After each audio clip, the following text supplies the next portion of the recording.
በህይወታችን ላይ መጨከን ይፈልጋል። አሁን ላይ ስልኮቻችሁ ላይ ካልጨከናችሁ በጣም ከባድ ይሆናል። አይናችሁ ይጠፋል። ዝም ብላችሁ ለምሳሌ አንዳንዶቻችን ማታ ላይ እያየን ስክሮል እያረግን መተኛት አንችልም። ቆይ ይሄኛው ልጅ ቆይ ጨክነ ስልክን ካልዘጋው ታድራለህ። ስለዚህ ጠዋት ስራ ትቀራለህ።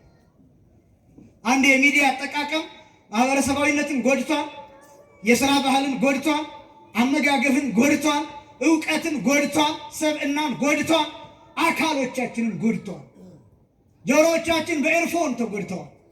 አይኖቻችን በስልኮቻችን ስክሪን እየፈሰሱ የማየት አቅማችን እያየ ነው እየፈዘዘ። አይኖቻችንን ከስልካችን ስንነቅል አጠገባችን ምን እንዳለ በደንብ ማየት እስከማንችል ድረስ እስከዚህ ድረስ አካሎቻችንን እያጣን፣ እጆቻችን እየሰለሉ፣ ሰውነታችን እየጎበጠ፣ ሰውነታችን እየሰለለ፣ አይምሯችንን እያጣን ወደ ዲስኦርደር እየሄድን፣ ወደ ሜንታል ዲስኦርደር እየሄድን። በጣም ብዙ ሰውን ስትመለከቱት ብቻውን የሚስቅ ሰው ታያላችሁ። ቲክቶክ ይከፍታል፣ የሆነ ቪዲዮ ያያል፣ ብቻውን ይስቃል። ዙሪያው ላይ ሰው እንዳለ የሚያውቀው ምናልባት ስልኩን ከዘጋ በኋላ ሊሆን ይችላል።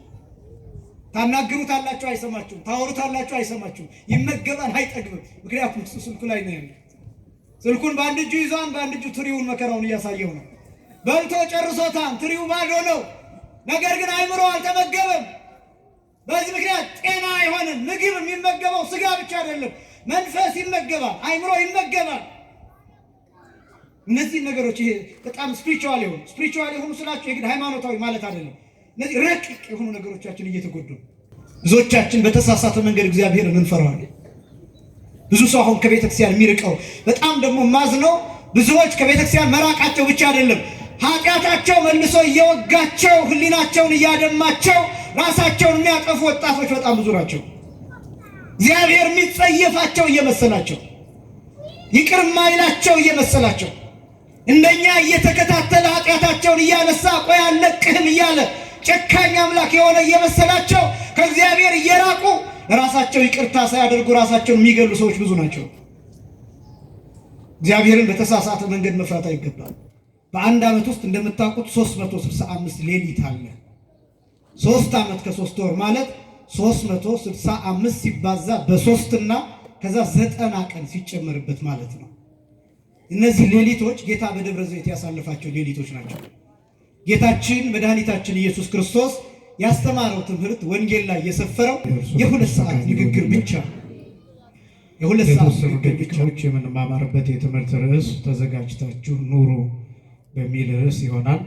የቅዱስ ሉቃስ ወንጌል ምዕራፍ 12 ቁጥር 40 ላይ የሚገኝ ቃል ነው። ቅዳሴ ላይ ጠዋት እንዲነበብ የታዘዘ ወንጌል ነው። ለዛሬ ብቻ ሳይሆን ይህን ሳምንት እስከ ቅዳሜ ድረስ የሚነበብ የሚሰማ እና የሚተረጎም የእግዚአብሔር ቃል ክፍል ነው። አሁን ያለንበት ወቅት አስተምህሮ ተብሎ ስለሚጠራ በዚህ በአስተምህሮ ወቅት ደግሞ ቅድስት፣ ምኩራብ፣ መጻጉዕ፣ ደብረ ዘይት እየተባሉ የሚጠሩ ሳምንታት በአብይ ጾም የምናውቃቸው በዚህ ወቅት ስላሉ ዛሬ ደብረ ዘይት ስለሆነ በዚህ ምክንያት ይህ ወንጌል እንዲነበብ ተደርጓል። ብዙዎቻችን ያው የምናስተውለው ወይም ደግሞ የምናውቀው በአብይ ጾም ያለውን ዘወረደ፣ ቅድስት፣ ምኩራብ፣ መጻጉዕ፣ ደብረ ዘይት የሚሉትን የሳምንታት ስያሜዎች የምናውቃቸው አብይ ጾም ላይ ነው። ዋናው ግን ይሄ ነው። መነሻው እዚህ አስተምህሮ ላይ ያለው ነው። ከዛ ወደ አብይ ጾም የተወሰደው እዚህ ያለው ነው እንጂ መነሻውና መጀመሪያው ግን ይሄ ወቅት ነው። ከህዳር 6 ጀምሮ በአሁኑ ወቅት እስከ ታኅሳስ 11 እስከ ቅዳሜ ድረስ ያለው ጊዜ አስተምህሮ ይባላል። ማን ይባላል? አስተምህሮ ተብሎ ይጠራል። አስተምህሮ ሲጻፍ በሁለቱም ፊደላት ይጻፋል። ሀ አስተምህሮ በሐሌታ ውሃ ይጻፋል፣ በሐመር ውሃ ይጻፋል። አስተምህሮ በሐሌታ ውሃ ሲጻፍ ትምህርት ማለት ነው። መሐረ የሚለው በሐሌታ ውሃ ሲጻፍ አስተማረ ማለት ነው። መሐረ የሚለው በሐመር ውሃ ሲጻፍ ማረ፣ ራራ፣ ይቅር አለ፣ ምህላ አደረገ፣ ጸሎት አደረሰ፣ ማለደ የሚል ትርጉም ያለው ነው። እንግዲህ ፊደላቱ ራሱ እንኳን በሐሌታ ውሃ ሲሆኑ፣ በሐመር ውሃ ሲሆኑ፣ በብዙሃን ውሃ ሲሆን፣ በጸ ሁለቱ ጸዎች፣ በሰ እንዲሁ ሁለቱ ሰዎች፣ በእነዚህ ሲጻፍ የየራሱ የሆነ ትርጉም አለው። ቤተክርስቲያኒቱ ሀብታም ከመሆኗ የተነሳ ፊደላቱ እንኳን ለየራሳቸው ትርጉም አላቸው። የቤተክርስቲያኒቱ ልጆች የቤተክርስቲያኒቱ መምህራንም እጅግ ባለጸጋ ከመሆናቸው የተነሳ በእውቀት ለእያንዳንዱ ፊደል የየራሱ ትርጉም አለው። የእግዚአብሔር ቃልም በዚህ መሰረት ተጠንቅቆ የሚባል ነው። አሁን ያለንበት ወቅት አስተምህሮ ስለሆነ አብይ ጾም ላይ ያሉት የተወሰኑት የወቅቶች ስያሜዎች እዚህ ላይ አሉ። ለምሳሌ ያለፈው ሳምንት መጻጉዕ ነበር፣ የዛሬው ደግሞ ደብረ ዘይት ይባላል። አሁን ያለንበት ወቅት ከዛሬ ጀምሮ ከእሁድ ጀምሮ ይሄ ሳምንት ደብረ ዘይት ይባላል። ደብረ ዘይት ማለት የወይራ ተራራ ማለት ነው ትርጉሙ። ደብረ ዘይት ተብሎ የሚጠራበት ምክንያት ዋናው ጌታችን መድኃኒታችን ኢየሱስ ክርስቶስ ነገረ ምጽአትን ያስተማረው በደብረ ዘይት ስለሆነ ነው። በየት ስለሆነ ነው? በደብረ ዘይት። የምናስበው ደብረ ዘይትን አይደለም፣ የምናስበው ምጽአትን ነው። ለምንድን ነው ምጽአትን በደብረ ዘይት የሰየም ነው ቢባል ክርስቶስ ስለ ምጽአት የተናገረው በደብረ ዘይት ስለሆነ። በማቴዎስ ወንጌል ቅደም ተከተል መሰረት የማቴዎስ ወንጌል ምዕራፍ 24 ምዕራፍ 25 እነዚህ ሁለቱ ምዕራፎች የተሰጡት በደብረ ዘይት ነው፣ ወይም የወይራ ተራራ ተብሎ በሚጠራው ስፍራ ነው። በኢየሩሳሌም ቤተ መቅደስ በስተ ምስራቅ በኩል የሚገኝ ስፍራ ነው። ይህ ስፍራ ከሌሎቹ ስፍራዎች ለየት የሚያደርገው ጌታችን መድኃኒታችን ኢየሱስ ክርስቶስ 3 ዓመት ከ3 ወር የጸለየበት ቦታ ነው። ደብረ ዘይት የሚባለው ቦታ የወይራ ተራራ የሚባልበት ምክንያት ወይራ የሚበዛበት ስለሆነ ነው። ጌታ ደብረ ዘይትን የመረጠበት ምክንያት 3 ምክንያቶች ስላሉ ነው። አንደኛ ትንቢት ስለተነገረበት ነው ቦታው። ሁለተኛ ደግሞ የነቢያት አጽም ስላለበት ነው ቦታው። ሶስተኛ በኋላ ጊዜ ለፍርድ የሚመጣው እዚህ ስፍራ ላይ ስለሆነ ነው። በእነዚህ በ3ቱ ምክንያቶች ደብረ ዘይትን መርጧል። የነቢያት ትንቢት ማለት ነው። አስቀድመው ነቢያት ባዩት ራእይና ህልም መሰረት 2 እና 3 ቦታዎችን ነው ይመለከቱ የነበሩት። የመጀመሪያው ቦታ ቤተልሔም ነው። ሁለተኛው ቦታ ደብረ ዘይት ነው። ሶስተኛው ቦታ ደግሞ ቀራንዮ ነው። እነዚህ ቦታዎች ለነቢያት በቀጥታ በራእይና በህልም በአይናቸው እየተሳለ ያዩዋቸው የነበሩ ስፍራዎች ናቸው። የደብረ ዘይት ግን ልዩ የሚያደርገው የነቢያት መቃብር ተብሎ ነው የሚጠራው ቦታው ደብረ ዘይት። እንዳልኳችሁ ከኢየሩሳሌም ቤተ መቅደስ በስተ ምስራቅ በኩል የሚገኝ ስለሆነ ከኢየሩሳሌም ቤተ መቅደስ በስተ ምስራቅ በኩል ደግሞ የሚቀበሩት ነቢያትና የይሁዳ ዘሮች ስለሆኑ በዚህ ምክንያት ይሄ ደብረ ዘይት ተብሎ የሚጠራው ተራራ አብዛኞቹ የእስራኤል ነቢያት የይሁዳ ነቢያት ተብለው የሚጠሩት የተቀበሩት እዚህ ስፍራ ደብረ ዘይት የሚባልበት ቦታ። ስለዚህ ይህ ስፍራ ላይ የነቢያት አጥንት አለ፣ የነቢያት አጽም አለ። ክርስቶስ ይህንን ስፍራ 3 ዓመት ከ3 ወር የመረጠበት ምክንያት የተናገሩትን ትንቢት ሊፈጽም እንደመጣ ለማጠየቅ የነቢያት አጽም ላይ እያለቀሰ 3 ዓመት ከ3 ወር ቆይቷል። አብነት ለመሆን አርአያ ለመሆን ምሳሌ ለመሆን መምህር ለመሆን 3 ዓመት ከ3 ወር በዚህ ቦታ ሐዋርያት ሲተኙ እሱ ሌሊት ለስግደትና ለጸሎት እየወጣ 3 ዓመት ከ3 ወር አሳልፏል። ለሐዋርያት ምስጢራትን ገልጧል። ለእኛ ያልነገሩን ሐዋርያት በልባቸው ያስቀመጡት ያልተጻፈ ወንጌል ላይ ያልተጻፈ መልእክታት ላይ ያልተጻፉ ቅዱሳት መጽሐፍት ላይ የሌሉ በሐዋርያት አይምሮ በሐዋርያት ልቡና በሐዋርያት መረዳት ብቻ የቀረ ጥቂቶቹ በቀሌምንጦስና በሌሎቹ ወንጌላት የተጻፉ ከዛ ውጭ ግን በልቡናቸው የተሰወረ ብዙ ምስጢር የቀረው ደብረ ዘይት ነው። ይህ ተራራ በሌላ አገላለጥ የምስጢር ተራራ ተብሎ ይገለጣል። ምክንያቱም ጌታችን 3 ዓመት ከ3 ወር አሳልፎበታል። 3 ዓመት ከ3 ወር ማለት አስሉት ስንት ሌሊቶች እንደሆኑ። በአንድ ዓመት ውስጥ እንደምታውቁት 365 ሌሊት አለ። 3 ዓመት ከ3 ወር ማለት 365 ሲባዛ በ3 እና ከዛ 90 ቀን ሲጨመርበት ማለት ነው። እነዚህ ሌሊቶች ጌታ በደብረ ዘይት ያሳለፋቸው ሌሊቶች ናቸው። ጌታችን መድኃኒታችን ኢየሱስ ክርስቶስ ያስተማረው ትምህርት ወንጌል ላይ የሰፈረው የ2 ሰዓት ንግግር ብቻ ነው። የ2 ሰዓት ንግግር ብቻ ነው። ሙሉ ትምህርቱ ወንጌል ላይ አልሰፈረም። ሙሉ ትምህርቱ ወንጌል ላይ አልተቀመጠም። እያንዳንዱ የጌታን ንግግር ከማቴዎስ፣ ከማርቆስ፣ ከሉቃስና ከዮሐንስ ከ4 ወንጌላት ለቅመን ብናወጣ 2 ሰዓት የማይሞላ ንግግር ነው የጌታ ንግግር። ዓለምን የሚገዛው ይሄ ነው።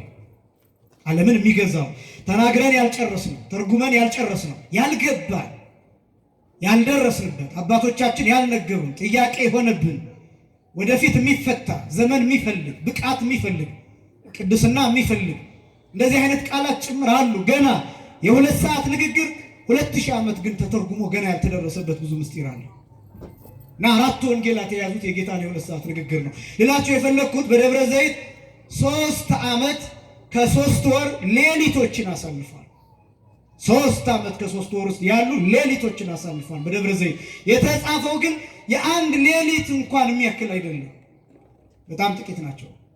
ይህን ሁሉ የተሸከመው ደብረ ዘይት ተብሎ የሚጠራው ተራራ የምስጢር ተራራ የሚባለው ይሄን አባቶቻችን በረከት በሁላችንም ላይ ይደርብን። በዚህ ያስተማረው ጌታ አብዛኛው በብዛት የሚነሳው ነገረ ምጽአቱ ፍርድን በተመለከተ ያስተማረበት ነው። ለምሳሌ በማቴዎስ ወንጌል ምዕራፍ 24 ላይ ጌታችን 3 ጥያቄዎችን ተጠይቆ ለነዚህ 3 ጥያቄዎች መልስ ሰጥቷል። የሉቃስ ወንጌል ምዕራፍ 17 ይሄን መሰረት ያደረገ ነው። የማቴዎስ ወንጌል ምዕራፍ 24 እና ምዕራፍ 25 እነዚህን መሰረት ያደረገ ነው። የሉቃስ ወንጌል ምዕራፍ 17ም ይህንኑ መሰረት ያደረገ ነው። ምዕራፍ 12ም ይህንኑ መሰረት ያደረገ፣ እነዚህ 3 ጥያቄዎችን መሰረት ያደረጉ ናቸው። እነዚህ 3 ጥያቄዎች የሐዋርያት ጥያቄ ጌታችን መድኃኒታችንን ኢየሱስ ክርስቶስ አንደኛ የዓለም ማለፍ ምልክቱ ምንድን ነው የሚል ጥያቄ ጠይቀውታል። ሁለተኛ የመምጣት ምልክት ምንድን ነው ብለው ጠይቀውታል። ሶስተኛ መቼ ነው የምትመጣው ብለው ጠይቀውታል። ይህን ጥያቄ የጠየቁት ጌታ አስቀድሞ ስለ ቤተ መቅደሱ መፍረስ ተናግሮ ስለነበረ ሐዋርያት ተጨንቀው ስለነበር ጌታችን ይህንን ተናግሮ ወደ ደብረ ዘይት ተራራ ሲወጣ ተራራው ላይ ሆነው ወደ ታች እነሱ ምስራቅ ላይ ሆነው ወደ ታች ሲመለከቱት መቅደሱን የምስራቁ ፀሐይ ስለሚያርፍበት የቤተ መቅደሱ ጉልላት ያበራል እና በጣም ደስ ብሏቸው አዩትና ጌታን አሳዩት ይላል እና ያን ያሳዩት ምንድነው እንዲደነቅላቸው ፈልገው ነው። ታየዋለህ እንዴት እንደሚያምር የቤተ መቅደሱ ጉልላት፣ ወርቁ እንዴት እንደሚያበራ ይታያል፣ እንቁ እንዴት እንደሚያብለጨልጭ ይታያል፣ ፀሐዩ ሲያርፍበት እንዴት እንደሚያበራ ታየዋለህ፣ እንዴት እንደሚያብረቀርቅ ብለው ለጌታ አሳዩት። ወአርአይዎ ንድቀ ህንጻሁ ይላል። የህንጻውን አሰራር ጌጥ አሳዩት ይላል። ከዛ ጌታ ያላቸው ግን ሌላ አስደንጋጭ ነገር ነው። አማን እብለክሙ ኢይታደግ ዝየ እብን ዲበ እብን እንዘ ኢይትነሰት አላቸው። እውነት እላችኋለሁ ድንጋይ በድንጋይ ላይ እንደተደራረበ አይቀርም ይፈርሳል አላቸው። ይፈርሳል አለ። ይህ አስደነገጣቸው። ይህን የመሰለ መቅደስ ይፈርሳል እንዴት ይላል? ይህን የሚያበራ ወርቅ፣ ይህን የሚያበራ እንቁ፣ ይህን የመሰለ መቅደስ፣ ይህን የመሰለ ህንፃ እንዴት በቀላሉ ይፈርሳል ይላል አሉና ሐዋርያት ተጨነቁ። ከዛ ሂዶ ቦታውን ሲይዝላቸው ወቀርቡ ሀቤሁ አርዳይሁ ደቀ መዛሙርቱ ወደ እርሱ ቀረቡ፣ እንዲህ ብለው ጠየቁት። ምንትኑ ተአምሪሁ ለምጽአትከ ወምንትኑ ተአምሪሁ ለህልቀተ ዓለም ወለህልፈተ ዓለም። የመምጣት ምልክት ምንድን ነው? የዓለም መጨረሻ ምልክት ምንድን ነው? ማእዜ ይከውን፣ ይሄስ መቼ ይሆናል ብለው እነዚህን 3 ጥያቄዎች ጠየቁ። በእነዚህ 3 ጥያቄዎች መሰረትነት ነው የማቴዎስ ወንጌል ምዕራፍ 24 ምዕራፍ 25 ምጽአትን፣ ፍርድን፣ የዘላለም ህይወትን ያስተማረው በዚህ መሰረትነት ነው። የቅዱስ ሉቃስ ወንጌል ምዕራፍ 12 ከቁጥር 32 ጀምሮ እስከ ቁጥር 41 ድረስ ያለው ዛሬ የተነበበ ወንጌል ይሄን ከፍሎ የጻፈ የወንጌል ክፍል ነው። ስለዚህ የዛሬው ቀን የፍርድ ቀን ይባላል። የምን ቀን ይባላል? የፍርድ ቀን። ደብረ ዘይት የሚባለው በሌላ አገላለጥ እሱ ነው። ፍርድን፣ ምጽአትን፣ መምጣትን የሚያሳይ ነው። ተዘጋጅታችሁ ኑሩ። የሉቃስ ወንጌል ምዕራፍ 12 ቁጥር 40 ላይ የሚገኝ ቃል ነው። ተዘጋጅታችሁ ኑሩ የሚለው ቃል እኔ አሁን ከላይ ራሱ ጌታችን መድኃኒታችን ኢየሱስ ክርስቶስ ያስተማራቸው ትምህርቶች ለመዘጋጀት ወይም መዘጋጀት ራሱ ምንድን ነው የሚሉ ጥቂት ነጥቦችን ብቻ እነሱን አሳያለሁ። የራሱን ይዘት ጠዋት አልተማራችሁትም ማለት አይደለም። ይሄን ወንጌል ሰምታችሁት አታውቁም ማለት አይደለም። ግን የምንናገርበት መንገድ፣ የምንገልጥበት መንገድ፣ እናንተም የምትሰሙበት መንገድ፣ የምትሆኑበትም ሁኔታ የተለያየ ስለሚሆን የእግዚአብሔር ቃል ሁልጊዜ አዲስ ይሆናልና ከዛ አንጻር ልብ ሰጥታችሁ እንድትሰሙኝ አስቀድሜ በትህትና ጠይቃለሁ። ቁጥር 32 ጀምሮ እንዲህ ይላል። የመጀመሪያው ተዘጋጅታችሁ ኑሩ ለሚለው ለመዘጋጀት የሚያስፈልገው አለመፍራት ነው። እስኪ በሉ አለመፍራት ነው። የሉቃስ ወንጌል ምዕራፍ 12 ቁጥር 32 ላይ እንዲህ ይላል፣ አንተ ታናሽ መንጋ መንግስትን ሊሰጣችሁ የአባታችሁ በጎ ፈቃድ ነውና ይልና አትፍሩ ይላል። ምን አትበሉ ይላል? አትፍሩ ይላል። የሉቃስ ወንጌል ምዕራፍ 12 ቁጥር 32 ላይ ለመዘጋጀት የመጀመሪያው አለመፍራት ነው። አሁን ጌታ እንዲህ ብሎ የተናገረው ለምንድን ነው ሲባል ግዕዙ ኦ ንዑስ መርኤት ብሎ ይገልጠዋል። አንተ ትንሽ መንጋ ይላል። መርኤት የሚለው ቃል የሚጠበቅ ማለት ነው። ተንከባካቢ ያለው ማለት ነው። እረኛ ያለው ማለት ነው። ጠባቂ ያለው ማለት ነው። የተሰማራ ማለት ነው። መሰማሪያ ያለው ማለት ነው። መዋያ ያለው መስክ ያለው ማለት ነው። መርኤት የሚለው ቃል ርእየ ጠበቀ፣ ረአየ ጠበቀ፣ ርእየ አየ፣ ረአየ ጠበቀ ከሚለው የወጣ ግስ ነው። ረአየ ጠበቀ ከሚለው መርኤት ማለት የሚጠበቅ መንጋ፣ የሚመሰክ መስክ ላይ የሚውል ማለት ነው። መንጋ የሚለው ቃል ይህን የሚገልጽ ነው፣ ስድብ አይደለም። በተለይ ደግሞ መንጋ የሚለው በሌላ መልክ ሊገለጥ ይችላል። ለምሳሌ የከብቶች ብዛት የከብቶች መንጋ፣ የፈረስ ብዛት የፈረስ መንጋ ሊባል ይችላል። እኛ ብዙ ጊዜ የምንገለጠው በበጎች መንጋ ነው የምንገለጠው። ስለዚህ ኦ ንዑስ መርኤት፣ አንተ ታናሽ መንጋ አትፍራ የሚለው ምን ለማለት ነው ቢባል መንግስት የተዘጋጀልህንና አትፍራ ማለት ነው። ለመዘጋጀት የመጀመሪያው ነገር አለመፍራት ነው። ፍርሃትን ማስወገድ ነው። ብዙዎቻችን ፍርሃት አለብን። ራሱን እግዚአብሔርን እንፈራዋለን፣ ቤተክርስቲያንን እንፈራታለን። በጣም ብዙ የምንፈራቸው ነገሮች አሉ። ስለ ክፉ ነገር አይደለም የምናገረው። ብዙዎቻችን ስጋው ደግሞ እንፈራለን፣ ንስሐን እንፈራለን፣ ካህናትን እንፈራለን፣ መንፈሳዊነትን እንፈራለን። አንዳንዱ ክርስትናን ይፈራል። ይሄ ፍርሃት እያደገ ብዙዎችን ሃይማኖት አልባ አድርጓቸዋል። ራሱን ሃይማኖቱን ይፈሩታል ብዙዎች። አሁን እነዚህ ኤቲስት የሚባሉት ሃይማኖት አልባ ወይም እምነት አልባ የሚባሉት ለምን ከሃይማኖት ውጭ እንደሚሆኑ ታውቃላችሁ? ራሱን ሃይማኖቱን ይፈሩታል። ለምን ሃይማኖቱን ይፈሩታል? ሃይማኖት ፕሪንሲፕል አለው፣ እንደምታውቁት መርህ አለው፣ ህግ አለው፣ ደንብ አለው። ስለዚህ ያለ ህግ መሆን ይፈልጋል። ያን አጥሩን ይፈሩታል፣ ቅጥሩን ይፈሩታል፣ መመሪያውን ይፈሩታል፣ ህጉን ማክበር ይፈሩታል። ተገዢ የሆኑ ይመስላቸዋል። ስለዚህ ያስጨንቃቸዋል። በዚህ ምክንያት ከሃይማኖት ይርቃሉ። ይሄ የመጨረሻው ነው። ነገር ግን ብዙዎች ክርስትናቸውን ራሱ እየፈሩ የሚመጡ ከሆነ ወደዚህ ወደ ሃይማኖት አልባነት ይቀየራል። በነገራችን ላይ አንድ ሰው ሃይማኖቱን ራሱ የሚቀየረው ከፍርሃት ነው። ብዙ ሰው ጾም ይፈራል፣ ብዙ ሰው ጸሎት ይፈራል፣ ብዙ ሰው ማስቀደስ ይፈራል፣ ማህሌት መቆም ይፈራል፣ ረጅም ሰዓት በቤተክርስቲያን መቆየት ይፈራል፣ ቄስ ማናገር ይፈራል፣ ነፍስ አባት መያዝ ይፈራል። በዚህ ምክንያት ምን ይሆናል? ከዚህ ሁሉ እኔ ምን አስጨንቅኝ? ራሱ ኢየሱስ ክርስቶስ ነፍስ አባት ያደለው ማለት ይጀምራል። ወደዚህ ያመጣው ግን ፍርሃቱ ነው። በደንብ ብታዩ ሌሎች ቦታዎችን የሚሄድን ሰው ብትመለከቱ መነሻው ፍርሃት ነው። ብዙዎቻችን ኃጢአታችንን መናገር እንፈራለን። ነፍስ አባት እያለን ራሱ ለአባቶቻችን መናገር እንፈራለን። አንዳንዶቻችን ከዚህ እንወጣና ሌላ አባት እንይዛለን። ንስሐ አባት እዚህ አለ፣ ኃጢአታችንን ግን የምንናገረው ለሌላ ካህን ይሆናል። ከከተማ እንወጣለን። ለምን? መነሻው ምንድን ነው? ፍርሃት። ምን አይነት ፍርሃት? ምን ይታዘቡኝ ይሆን የሚል ፍርሃት። ትናንትም ይሄን ኃጢአት ነግሬያቸው ዛሬም ይሄን ብደግምላቸው በየቀኑ እየተሳሳትኩኝ በየወሩ እየወደቅኩኝ እንዴት በየሳምንቱ እየሄድኩኝ እንደገና እንዲበሉኝ ይፍቱኝ እንዴት እላለሁኝ እያለ እንፈራለን። ስለምንፈራ እንርቃለን። በጣም የሚያሳዝነው ይሄ ብቻ አይደለም፣ ካህን ብቻ አይደለም የምንፈራው፣ ራሱን እግዚአብሔርን አግባብ ባልሆነ መልክ እንፈራዋለን። በነገራችን ላይ እግዚአብሔር ይከበራል እንጂ አይፈራም። እስኪ በሉ እግዚአብሔር በሉ ይከበራል እንጂ አይፈራም። ስለዚህ አይፈራም ስላችሁ አሁን የጥበብ መጀመሪያዋ ማንን መፍራት ነው? መፍራት ነው የሚለውን ይህን ረስቸው አይደለም። ይህንን በተለየ መንገድ ልነግራችሁ ፈልጌ ነው። እኔና እናንተ እግዚአብሔርን የምንፈራበት መንገድ የተሳሳተ ነው። እግዚአብሔርን ክፉ አድርጎ መፍራት አይገባም።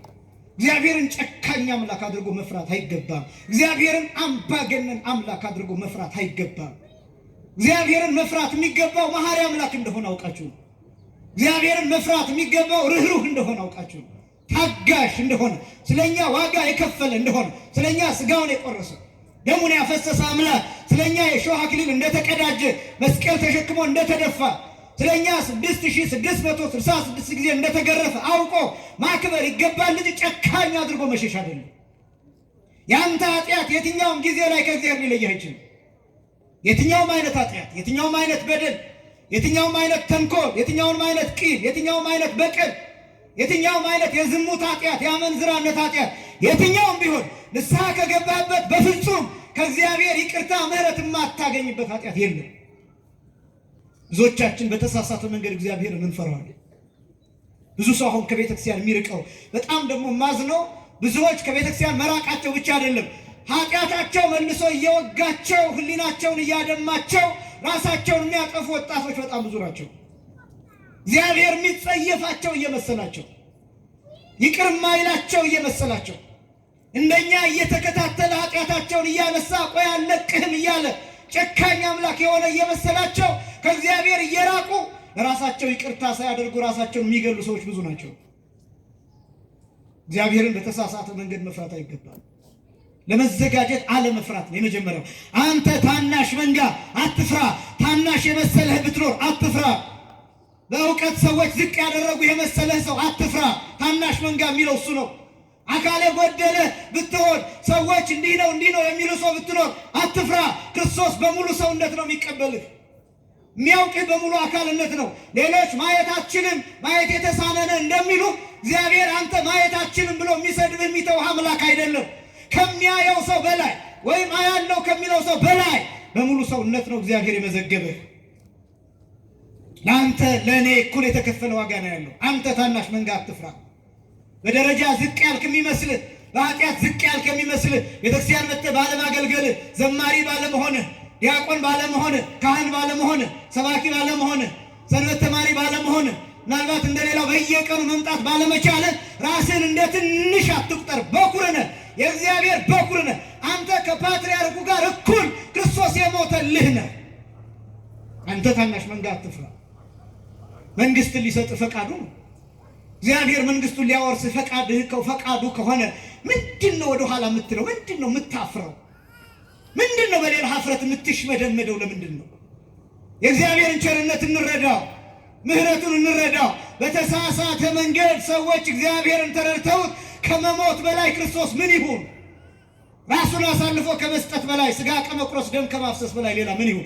መስቀል ተሸክሞ በፊታችን ከመውደቅ በላይ፣ ከመናቅ በላይ፣ የረከሰ ምራቃችንን ከመቀበል በላይ፣ በፊታችን ደም አፍስሶ ስጋው አልቆ ደሙ አልቆ አጥንቱ እየተቆጠረ ከመሞት በላይ፣ መስቀል ላይ ከመቃተት በላይ፣ የሚያደርጉትን አያውቁምና ይቅር በላቸው ብሎ ከመጮህ በላይ ክርስቶስ ምን እንዲያደርግልህ ነው የምትፈልገው? ምንድነው ይሉኝታ የሚይዛችሁ? አንዳንዶቻችሁ ምንድነው ይሉኝታ የሚይዛችሁ ለመቁረብ? ምንድነው ይሉኝታ የሚይዛችሁ ንስሐ ለመግባት? እንዴት ክርስቶስ ምሬሃለሁ ይቅር ብዬሃለሁ እያለ አይ አንተማ ይቅር አላልከኝም የበፊቱን ኃጢአቴን አስበህ ነው አይደል እያልን ወደኋላ እየቆጠርን እንደዚህ እያልን ወደኋላ የምንጓዝ ሰዎች በጣም ብዙዎች ነው።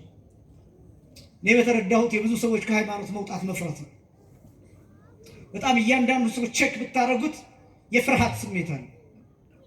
በእርግጥ የእናንተ ችግር ብቻ አይደለም፣ የሌላው ሰው ችግር ብቻ አይደለም፣ የእኛም ጭምር ነው። የስብከት ዘዴያችን አንዳንዱ ማስፈራራትና ተግሳጽ የሞላበትም ጭምር ስለሆነ ነው። ሁሉም አይደለም። እኛ ገብተን እየቀደስን ለእናንተ ማስፈራሪያ እንሰጣቸዋለን። እኛ እያቆረብን ለእናንተ ግን ዋ ትቆርብና እንደዚህ ከሆንክ ብለን እናስፈራራቸዋለን። በዚህ ምክንያት ትርቃላችሁ። አንዳንዱ የእኛ ችግር ነው።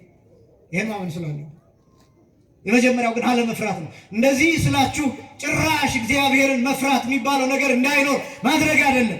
በርህራሄው ውስጥ ያለን አባቶቻችን እንዲህ ብለው ይተረጉማሉ። በማክበር መፍራት አለ ይላሉ። በአክብርዎ ፍርህዎ፣ በፍርህዎ አክብርዎ አለ ይላሉ።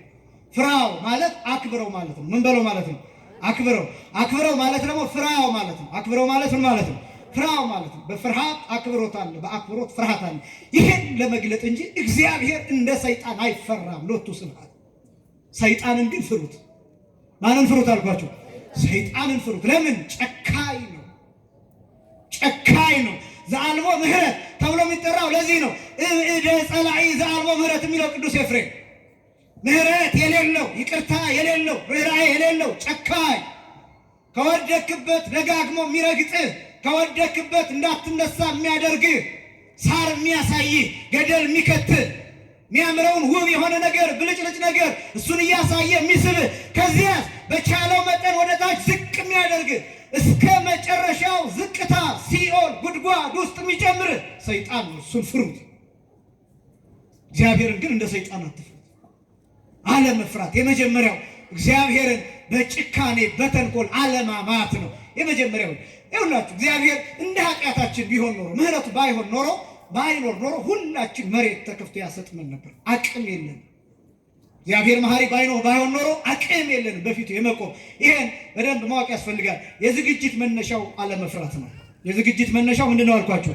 አለመፍራት። ንስሐ ለመግባት አትፍሩ። ስጋውን ደግሞ ለመቀበል አትፍሩ። ብዙ ሰው እየፈራ ያስቀድስና ለምን አትቆርብም ሲባል ፈርቼ፣ ለምን ሲባል እንደው አይገባኝም ብዬ። ንስሐ ከገባችሁ ነፍስ አባቶቻችሁ ቁረቡ ካሏችሁ ምንም ያስፈራችሁ? ይሄ ስጋና ደም ለበቃ ሰው አይደለም የተሰጠው። ማንም የበቃ የለም። ማንም የበቃ ሰው ከተፈለገ ስጋው ደግሞ ጭራሽ እዚህ ቅዳሴ መቀደስ የለበትም። የበቃ ሰው ከተፈለገ ማንም ብዙ ቦታ አስተምራለሁ። ማንም ከእመቤታችን ከቅድስት ድንግል ማርያም በስተቀር ማንም ለስጋውና ለደሙ የሚገባ የሚመጥን ማንነት የለም። ማንም ማንም ቢሆን። ምክንያቱም ስጋው ደግሞ ነፍስ የተለየው መለኮት የተዋሃደው ይሄን ማወቅ አለበት። ይሄን ያገኘ ማንም የለም፣ በዚህ ደረጃ የሆነ ማንም የለም። ግን ስጋው ደግሞ ለማን ተሰጠ? ለኃጢአተኞች ተሰጠ። ራሱ እንዲህ ብሎ እንደተናገረ ኢመጻይኩ እጸውዕ ጻድቃነ አላ ኃጥአነ ለንስሐ፣ የመጣሁት ጻድቃንን ልጠራ አይደለም። ምኖችን ልጠራ ነው? ኃጢአተኞችን ልጠራ ነው ለንስሐ። በእውነት ክብርና ምስጋና ለስም አጠራሩ ልጠራ ነው የመጣ ብለን ይሄ ነው። ስጋው ደግሞ ለእነዚህ የተሰጠ ነው። መድኃኒት ነው። መድኃኒት የሚያስፈልገው ለታመመ ሰው ነው። ስጋው ደግሞ አብዝቶ የሚያስፈልገን እኛ ነን። አእምሯችን በብዙ ነገር የተዝረከረከ፣ ልባችን በብዙ ነገር የባከነ፣ ሰውነታችን በብዙ ነገር የተቅበዘበዘ፣ መላቅጡ የጠፋብን ለእኛ ነው የሚያስፈልገን። ለተበታተነ ማህበረሰብ፣ መተማመን ላቃተው ማህበረሰብ፣ እርስ በርሱ ለሚፈራራ ማህበረሰብ፣ ጥበብ ላጣ ማህበረሰብ፣ ሽባ ለሆነ ትውልድ ስጋው ደግሞ ካልተሰጠው ሌላ መድኃኒት ምን ሊሰጠው ይችላል? ከጸበል በላይ የሚያድን፣ ከጸበል በላይ የሚፈውስ፣ ሕይወተ ስጋ ሕይወተ ነፍስ የሚሆን ጥበብን የሚገልጥ ምስጢርን የሚያስተረጉም ስጋው ደግሞ ነው። ቅዱስ ዮሐንስ አፈወርቅ ይናገራል። ወሶበ ይበጉ ውስተ ልበ ንጹሕ አምሃ ያነቅሆ ለተናግሮ ይላል። በንጹሐን በበቁ በተዘጋጁ በሚያምኑ ሰዎች ልብ ውስጥ ሲገባ ያን ጊዜ መልካም ነገር ለመናገር ያነቀዋል ይላል። ስጋው ደግሞ ብዙ አባቶች ተጠቅመውበታል። ብዙ መናንያን ተጠቅመውበታል። በየቀኑ የሚቆርቡ ራሳቸውን እየጠበቁ በየቀኑ የሚቆርቡ ራእይ የሚያዩበት እስከ ሰማይ ድረስ ተከፍቶ እስከ ሰማይ ድረስ ራእይ የሚመለከቱበት የመላእክት ዜማ ውስጥ የተቀላቀሉ በስጋው ደግሞ ነው። ሌላ ነገር አይደለም። በሰንበቴ አይደለም። በጽዋ ማህበርም አይደለም። እሱን እየነቀፍኩኝ አይደለም። ልብ አድርጉ። በስጋው ደግሞ ነው። በጽዋ ማህበር ውስጥ አለ ሳልናከ በሚባል በሚቀመሰው በዚህ አይደለም። ማህበር ውስጥ በሚደረጉ በምንቀምሰው ጸበል በሱ አይደለም። በቅዳሴ ጸበልም አይደለም። ወይም ደግሞ የሆነ ቦታ ሄደን በምንጠበቀው ጸበልም አይደለም። እየነቀፍኩ አይደለም። እሱም ቅዱስ ነው። ከደዌ ስጋ ይፈውሳል። የሰማይ ራእይ የተገለጠላቸው የአምላክ ራእይ የተገለጠላቸው ግን በስጋው ደግሞ ነው። አንዳንዶቹ ስጋውን ደግሞ ተቀብለው ወዲያውኑ ወደ ሰማይ ይወሰዳሉ። ነፍሳቸው ከስጋቸው ይለያል። ስጋው ደግሞ ይሄን የማድረግ አቅም ጭምራል። በነገራችን ላይ አባቶቻችን የበቁት ቅዱሳን መጨረሻ ላይ ሲያርፉ ተዘጋጅተው ነጭ ለብሰው ወደ ስጋው ደግሞ ይመጣሉ። መንቀሳቀስ የማይችሉ እንኳን ከሆነ ካሉበት መልአክ ወስዶ ያቀብላቸዋል። ከዛ በኋላ ነፍሳቸው ከስጋቸው ትለያለች። ምን እንደሚሆን ታውቃላችሁ? የጌታ ስጋና ደም በሚቀበሉበት ሰዓት ሰውነታቸው ከዚህ ዓለም እንዲወጣ በልዩ መዓዛ በልዩ ሽታ ነፍሳቸው ምስጥ ብላ ያለ ምንም ሕማም ልይት ትላለች። ልክ ሊሞቱ ሲሉ የሚሰሙት መዝሙር ነው። የመላእክትን ዝማሬ ነው የሚሰሙት። የመላእክትን ምስጋና፣ የቅዱሳንን ምስጋና። እነ ዳዊት ይመጣሉ፣ በገና ይደረድራሉ። እነ ዕዝራ ይመጣሉ፣ ማሲንቆን ይደረድራሉ፣ ይመታሉ። መላእክት ይመጣሉ፣ ያመሰግናሉ። 144,000 ሕፃናት ይመጡና በዙሪያቸው ይደረድራሉ። ነጭ ለብሰው በፊታቸው ሕፃናቱ ያጫውቷቸዋል። ይህን ዓለም ርስት ያደርጉታል። ያን ጊዜ ነፍሳቸው ልይት ትላለች። ቅዱሳን እንደዚህ ነው የሚሞቱት። እነ ቅድስት አርሴማ አንገታቸው ሲቀላ ህመሙ አይደለም የሚታያቸው፣ ሰማይ ተከፍቶ ይታያቸዋል። ይቸኩላሉ፣ ለመሞት ይቸኩላሉ። ቅዱስ ጳውሎስ ይሄ ይታየው ነበር። እፈቱሰ እፍልጥ ወእፍልስም ዝንቱ ዓለም፣ እፈቱሰ እትፈለጥ ወእፍልስም ዝንቱ ዓለም። ከዚህ ዓለም እለይ እወጣ ዘንድ እፈልጋለሁ እመኛለሁ ይላል። ለምን? ይታየዋል። ሰማይ ላይ ምስጋና ይታየዋል። በዘንባባ የሚያመሰግኑት ቅዱሳን ይታዩታል። የሚሆነው በስጋው ደግሞ አንዳንድ ነገሮችን መረዳት ያስፈልጋል። ሰው ለመቁረብ ይፈራል፣ ለማስቀደስ ይፈራል፣ ወንጌል ለመስማት ይፈራል። ወጣቱ ነጠላ ለመልበስ ይፈራል፣ መጥቶ ቤተክርስቲያን ለመሳለም ይፈራል፣ የጓደኞቹን ተረብ ይፈራል፣ ቄሱ መባልን ይፈራል። ዛሬ ደግሞ ቤተክርስቲያን ምን አትመረኩስም እንዴ መባልን ይፈራል። እህቶቻችን ይፈራሉ፣ ረጅም ቀሚስ መልበስ እማሆይ መባልን ይፈራሉ። የጓደኞቻቸውን አሽሙር፣ የጓደኞቻቸውን ሽሙጥ ይፈራሉ። አትፍራ፣ አንተ የክርስቶስ ነህ። አትሸማቀቅ፣ በጌታ በአምላክ አትሸማቀቅ። እሱ ራቁቱን ተሰቅሎልሃል። አንተ መልበስ ታፍራለህ። አንተ ነጠላ መልበስ፣ አንተ በክብርና ነው የተባልከው። ክርስቶስ ግን ተዋርዶ ነው መስቀል ላይ አንተን ያዳነህ። እኔና እናንተ ነጭ መልበስ ያሳፍረናል። እኔና እናንተ የቤተክርስቲያን የሆነ ልብስ መልበስ ያሳፍረናል። እኔና እናንተ አሁን እችን የለበስናትን የሆነች ቦታ ወጣ ስንል ውልቅ አድርገን መኪና ውስጥ እናስቀምጣታለን። ሸምልነን በፌስታል እንይዛታለን። ለምን? ቤተክርስቲያን ሂዶ ነው እንዳንባል፣ መሀል የታደረ እንዳንባል፣ አስቀድሶ እኮ እሱ እኮ ቆራቢ ነው እንዳንባል፣ ገዳም ሄደን እንዳንባል፣ በትምህርት ቤት ጓደኞቻችን ፊት እናብራለን። የጾም ምግብ መያዝ ያፍራል። ሽሮ ማሳየት ያፍራል። እንደ ክርስቶስ ራቁቱን ነው የተሰቀለው፣ አላፈረም። ወንድነቱ እየታየ ነው የተሰቀለው፣ አላፈረም። አንዳንድ ነገሮችን እንዴት እንደምንረዳ ማወቅ አለብን። ምእመናን አትፍራ፣ አንተ ታናሽ መንጋ አትፍራ። ሰማያዊ አባትህ መንግስቱን ሊሰጥ ፈቃዱ ነውና አትፍራ። የመጀመሪያው አለመፍራት ነው። ምን አለ ማለት ነው? አለመፍራት። ሁለተኛው ምጽዋት ነው። እዚሁ ላይ የገለጠው የሉቃስ ወንጌል ምዕራፍ 12 ቁጥር 33 ላይ ምጽዋት። ይሄን ባጭሩ ላስቀምጥ፣ ብዙ ጊዜ እናገረዋለሁ። ምጽዋት የሚባለው 3 አይነት ነው። አንደኛ ስጋዊ፣ ሁለተኛ መንፈሳዊ፣ ሶስተኛ ነፍሳዊ ምጽዋት። እደግመዋለሁ፣ ጠይቃችኋለሁ። ምጽዋት አንደኛ ስጋዊ፣ ሁለተኛ መንፈሳዊ፣ ሶስተኛ ነፍሳዊ። አንደኛ ምናዊ ያልኳችሁ ስጋዊ፣ ሁለተኛ መንፈሳዊ፣ ሶስተኛ ነፍሳዊ። ስጋዊ ምጽዋት የሚባለው ይሄ ምግብ፣ ልብስ ምናምን ስጋዊ የሚባል። በነገራችን ላይ ይሄን እንስሳትም ያደርጋሉ። እንስሳትም አብራቸው ላለው ይሰጣሉ፣ ይራራሉ። ለምሳሌ አንዲት ላም ለልጆቿ ታዝናለች፣ ለጥጆቿ ታዝናለች። ምንም ያስደንቅ ነገር አለ። አንዳንዶቻችን እንመጻደቃለን። ገንዘብ በመስጠታችን፣ ልብስ በመስጠታችን፣ ምግብ በመስጠታችን ቀይ መጨረሻው ክርስቲያን የሆነን እስኪመስለን ድረስ ራሳችንን ከፍ አድርገን እንመለከታለን። ይሄን ላሚቱ ታደርገዋለች። ጅብ ለልጁ ያደርጋል። አናብስት ለልጆቻቸው ያደርጋል። ነብሮች ለልጆቻቸው ያደርጋል። እኛ ከዚህ መሻላል። ይሄ ስጋዊ ይባላል።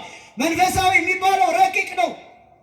ረቂቅ ነው። ከመረዳት ጋር የተገናኘ ነው። ከአስተሳሰብ ጋር የተገናኘ ነው። ከልብ ጋር የተገናኘ ነው። 318ቱ ሊቃውንት የሚሉትን ብቻ ልንገራችሁ። ለእመ ብከ ሀ ይላሉ፣ ቢኖርህ ስጥ ይላሉ። ቢኖርህ ምን በል ስጥ። ወለእመ አልብከ ኢይከውነከ ነውረ ወኢምንተኒ፣ ባይኖርህ ግን ነውር አይሆንብህም። ከሌለህ ነውር አይሆንብህም። ምን አይሆንብህም? ነውር አይሆንብህም። ግን ይላል ወባሃቱ ፍቱ በልብከ ከመ ታሰኒ፣ ነገር ግን በልብህ መልካም እንድታደርግ ተመኝ። ቢኖረኝ ኖሮ እሰጠው ነበር ብለህ ተመኝ።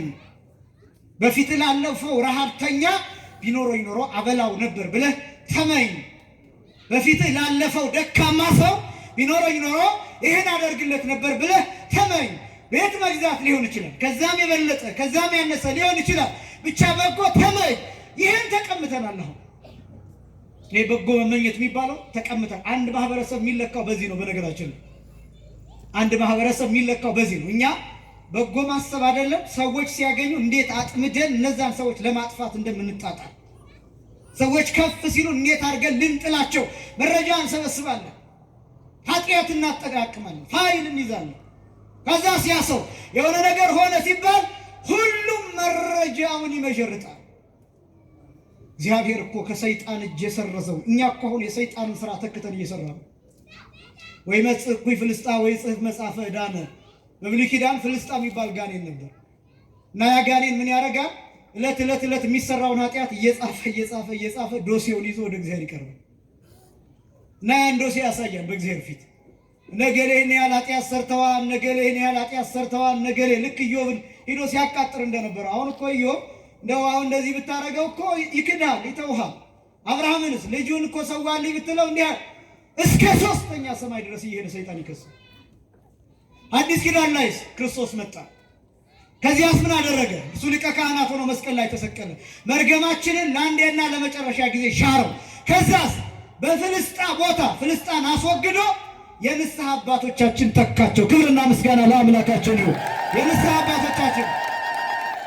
ከዛስ ምንድነው የምናደርገው? ሰይጣን ኃጢአታችንን ሳይጽፍ እኛ ቀድመን ለንስሐ አባቶቻችን እንናገራለን። ከዛስ ነፍስ አባቶቻችን ቀኖና ይሰጡንና ማን ይፍታህ ይሉናል?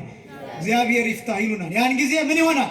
ፋይል ተይዞ የነበረ እንኳን ቢሆን ሰይጣን እጅ ፐርማነንትሊ ሙሉ ለሙሉ ፎርማት ይደረጋል። ክብርና ምስጋና ለአምላካችን ሙሉ ለሙሉ ከዛ በኋላ ይላችሁ ንስሐ ከገባችሁ በኋላ ሰይጣን እስኪ ትናንትና ወለተ ማርያም የሰራችውን ኃጢአት ልፈልግ ብሎ ሲያገላብጥ የለም። ምክንያቱም ድል ተደርጎ ምንም ቦታ ማስቀመጥ አይችልም። ሪሳይክል ቢን ውስጥ አይቀመጥም። በነገራችን ወይም ትራሽ ውስጥ አይቀመጥም። እግዚአብሔር ሲያጠፋው ምንም አይነት ቦታ ውስጥ እንዳይቀመጥ አድርጎ ነው የሚያጠፋው። ግን እስካሁን ሰይጣን እጅ የጠፋውን ፋይል እኛ እጅ ይገኛል፣ እኛ ስልክ ውስጥ ይገኛል። እኛ ስክሪንሾት አድርገን አስቀምጠ ነው ሩቅ ቦታ በፓስወርድ ምናምን ቆልፈን ሰው የማያገኘው የማይደርስበት የሆነ ስም የማይጠረጠር ስም ሰተን ፋይሉን አስቀምጠናል። ከዛ ሰውየው እንዲህ ሆነ ሲባል እኔ እኮ ትቼው ነው እንጂ እኔም ጋር አለ ማለት ጀመረ። የሰይጣንን ስራ ተክተን እየሰራ ርኅራኄ ጠፍቶ፣ ይቅርታ ጠፍቶ፣ ሰላም ጠፍቶ፣ እርቅ ጠፍቶ ሰዎች ይቅርታ በእግዚአብሔር ፊት እንዳያገኙ መሰናክል እየሆነ መጋረጃ፣ ጥቁር መጋረጃ በእግዚአብሔርና በሰዎች መካከል ተራራ እየሆነ የቆሻሻ ክምር እየሆነን ሰዎች ከእግዚአብሔር ጋር እንዳይገናኙ እያደረግን፣ ደጋግ ሰዎች እንዳይታዩ እያደረግን፣ ደጋግ ሰዎች እንዳይወጡ እያደረግን፣ ለምልክት የሚገኙ ጥቂት አርአያ ምሳሌ የሚሆኑ በጎ ሰዎችን ደጋግመን በድንጋይ እየደበደብን እያባረርን ሀገሪቱን፣ ማህበረሰቡን ባዶ እያደረግን ነው። በዚህ ዘመን አስታራቂ መሆንም ከባድ ነው። የሚዛናዊ ለመሆን መሞከር አይታሰብም። ሰላማዊ ለመሆን መሞከር ተው ይቅርብህ እኮ ጥሩ አይደለም ማለት በፍጹም ምን አግኝተህ ነው ከዛ ሰው ጋር አንተም እንደዛ ነህ ትባላለህ። በዚህ ምክንያት እያየህ ዝም ትላለህ። እና እነዚህ ነገሮች ከማህበረሰባችን ከማንነታችን ተወስደዋል። እግዚአብሔር እንዲመልስልን የእሱ ቅዱስ ፈቃድ ይሁንልን። ይሄ ነው መንፈሳዊ ምጽዋት የሚባለው፣ ርኅራኄ የሚባለው። ነፍሳዊ ምጽዋት እኛ አልደረስንበትም። ነገር ግን ቅድስት አርሴማ ራሷን አሳትፋ ሰጥታለች። ክብርና ምስጋና ለአምላካችን። ነፍሳዊ ምጽዋት ቅዱሳን የሚለኩት በዚህ ነው። በነገራችን ላይ የሰማዕትነት በዓል የቅዱሳን በዓል መለኪያው ይሄ ነው። ራስን በመስጠት የሚለካ ነው። ምንን በመስጠት አልኳቸው? ማንም ራሱን ላልሰጠ ጻድቅ ታቦት አይቀረጽለትም፣ ቤተክርስቲያን አይሰራለትም፣ ስዕል አይሳልለትም። ምኑን ለሰጠ ብቻ ነው? ራሱን ለሰጠ ብቻ። አሁን ራስን መስጠት ሲባል የግድ በሰይፍ መቀላት ማለት አይደለም። ዘመንን ሙሉ ለምሳሌ ጻድቁ አባታችን አቡነ ገብረ መንፈስ ቅዱስ ግብፃዊ ናቸው። ግን ኢትዮጵያ ውስጥ መጡ። ኢትዮጵያ ውስጥ መጥተው እንደ ግብፃዊ አይደለም የኖሩት፣ እንደ ኢትዮጵያዊ አይደለም የኖሩት፣ እንደ ቅዱስ እንደ መልአክ አቡነ ተክለ ሃይማኖት እዚህ ነው የኖሩት። የት ይከበራሉ? ኢትዮጵያ ውስጥ ብቻ አይደለም፣ ግብፅ ውስጥ አቡነ ተክለ ሃይማኖት በከፍተኛው ይከበራሉ። ለስዕላቸው ይሰግዳሉ። ብዙ ቦታ ብትመለከቱ የሶርያውያን፣ እኔ ራሴ ያየሁትን የሶርያውያን አብያተ ክርስቲያናት አባቶች ቢሯቸው የሚያስቀምጡት ከእመቤታችን ስዕል ቀጥሎ የጻድቁ አባታችን የአቡነ ተክለ ሃይማኖትን ስዕል ነው የሚያስቀምጡት። ኢትዮጵያዊ ናቸው፣ ግን ድንበሩን ተሻግረዋል። ለምን? መልአካዊ ናቸው፣ ሰማያዊ ናቸው። ለምን? ራሳቸውን ስለሰጡ። ክብርና ምስጋና በእውነት ለአምላካችን ይሁን። ራስን ለሰጡ ቅድስት አርሴማን የምናከብራት ለዚህ። ቅድስት አርሴማ ኢትዮጵያዊት አይደለችም፣ አርመናዊት ናት። ግን እሷ ምን አድርጋለች? ራሷን ሰጥታለች። ለማን? ለክርስቶስ። የክርስቶስ ሙሽሪት ሆናለች። የክርስቶስ ሙሽሪት ሆናለች። ጌታን በልቧ በሰውነቷ በኑሮዋ በሕይወቷ ገልጣለች። ለጌታ ታርዳለታለች። ለጌታ ራሷን አሳልፋ ሰጥታለታለች። ደሟን አፍስሳለች። ምንም እንኳን የእርሷ ደም እዚህ የሚጠጣ የእርሷ ሥጋ እዚህ የሚበላ ባይሆን እንኳን ነገር ግን ለክርስቶስ ፍቅር ራሷን አሳልፋ ሰጥታለች። በእርሷ በኩል የክርስቶስን ብርሃንነት ገልጣለች። በዚህ ምክንያት እናከብራታለን። መግለጥ ብቻ አይደለም፣ በቃል አይደለም። እኔ አሁን የምናገረው የክርስቶስ መከራ አንዱም ጫፌ ላይ አልደረሰም። ምቆጥረው የ6666 ግርፋት ከቃል ያለፈ አላውቀውም። ቅድስት አርሴማ ተገርፋ ታውቀዋለች። አያችሁ፣ ተገርፋ ታውቀዋለች። ምን ይመስላል መከራ ብትሉኝ እኔ ልተርክላችሁ እችላለሁ ያነበብኩትን። ቅድስት አርሴማ በመረጃ አይደለም የምታውቀው፣ ስቃይም ተቀብላ ታውቀዋለች። ተቀብላ ታውቀዋለች። ሞት ምን ይመስላት ብትሏል ቅድስት አርሴማ እኔ በመረጃ ነው የምነግራችሁ፣ ሞቼ አላውቅም። ቅድስት አርሴማ ግን በሰይፍ አንገቷ ተቀልቶ ሞታ ነው የምታውቀውን ነው የምትነግራችሁ። በመረጃ አይደለም፣ በኢንፎርሜሽን አይደለም።